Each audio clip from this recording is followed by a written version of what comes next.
Okay, guys, this is Saturday morning. This is the rideshare chaplain, and I'm in my driveway, and I am sanitizing my vehicle. I don't know about you, but I'm staying away from the airports, even though at this point it doesn't seem to matter whether you go to the airport or not, because it's popping up all over the place, guys, the virus. But what I'm basically doing is I'm taking some Lysol. It says it kills 99.9% of viruses. And I'm basically wiping down all the surfaces. That's what we have to do. This stuff foams up. It's normally for bathrooms, but it kills everything. And I've been everywhere and I can't find any cleanser or whatever. So I'm using what I got. And it's better than nothing, and I'm pretty much wiping down the entire car.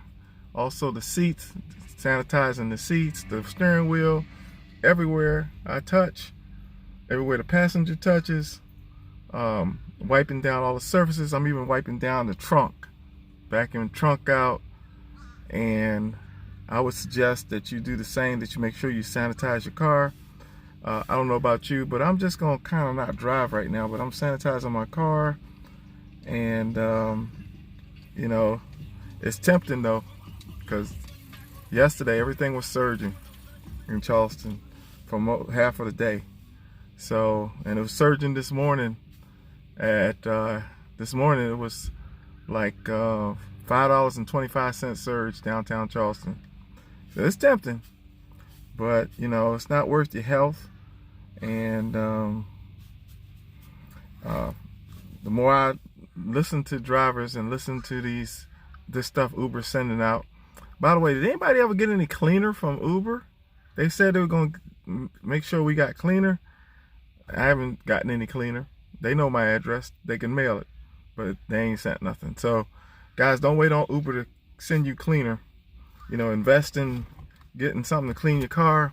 Also, I'm making sure that I keep this in the car for both passengers and for me. Every time I handle a suitcase, every time I handle a suitcase, or every time people get in and out, I wipe down the doors, handles.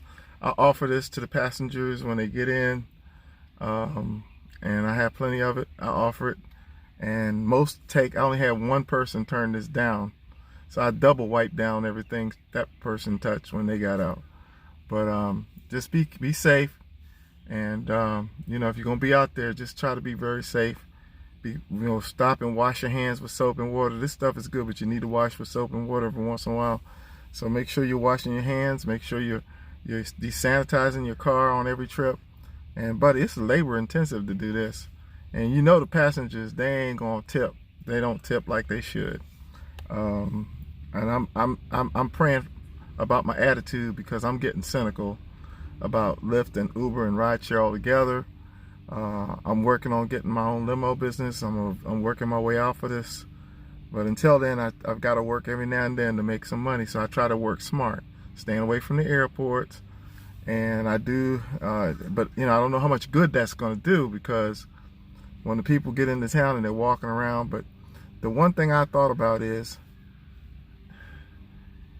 it seemed like if Uber knows where these people are going, they could identify these high-risk passengers and at least let us know, hey, I'm not putting this high-risk person in your car because they're coming from China, they're coming from Seattle, they're coming from this place, and they may be high risk, so we don't want to risk the driver getting sick. But they don't care. They know all this. They don't care. So I'm just waiting to see who's going to come up sick. Somebody's going to come up sick from rideshare, a driver. And my personal opinion is they're gonna have a lawsuit, because I think Uber has been negligent and not informing us, putting high-risk people in the car. They should not do that, but they're all about the dollar, and they're gonna end up being like the dog that saw the reflection in the mirror and saw a bigger bone, and he ended up losing it all because they didn't consider the fact that they have some responsibility.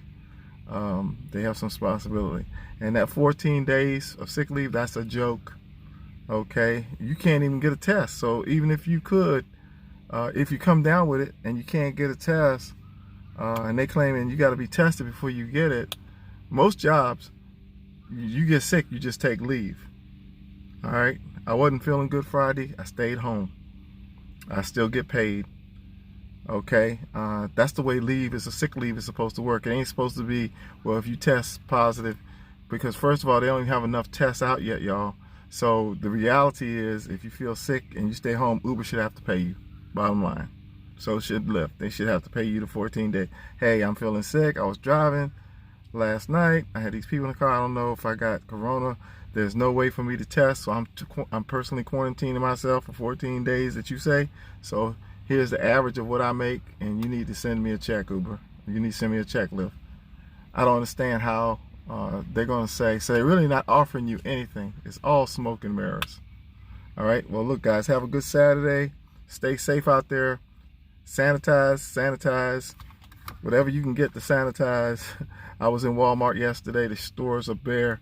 This is all I could get. This is Lysol. It kills 99.9% of viruses and bacteria, it says. And I was good to get this.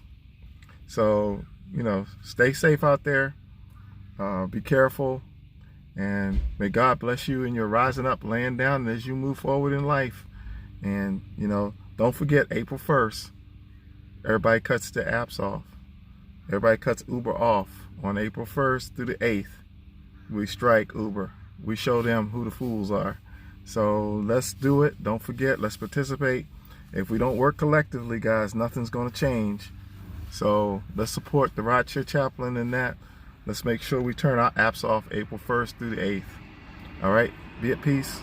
You guys take care, and watch yourself out there. God bless. Bye-bye.